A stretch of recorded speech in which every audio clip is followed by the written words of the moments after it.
Bueno, Darío, entonces, ¿cómo fue que esta semana encerrasteis vos con el tema de la especialidad? ¿Cómo fue? Sí, pues nada, encerrámonos, estuvimos allá 24 horas metidos na Consellería de Educación, recibimos la consellera y en principio esta semana una reunión y veremos si hay solución o hay que seguir peleando. Habéis estado Porque también aquí en Madrid, ¿no? Estuvimos también en Madrid, sí.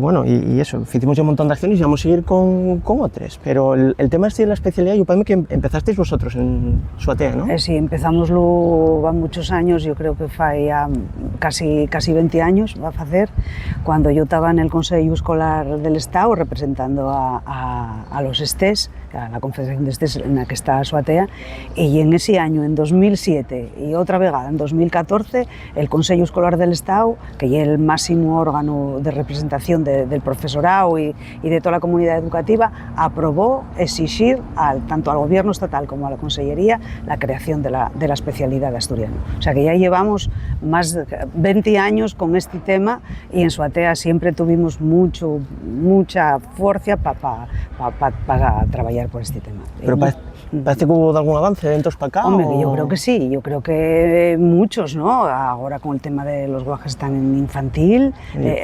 Eso subió mucho, ¿no? La matrícula y todo. Sí, es verdad, hay más de 30.000 alumnos y alumnos dando asturiano y más de 332 personas dando asturiano y gallego asturiano. Bueno. De profesorado, con lo cual, ¿no? Sí, bueno, y eso que perdimos unas sentencias ahí con el tema de la infantil, sí. Pero bueno, nosotros seguimos insistiendo y seguimos trabajando por ello, ¿no? Eso, cuando el sol da, como dice el refrán, cuando el sol da en una muñeca, ¿eh?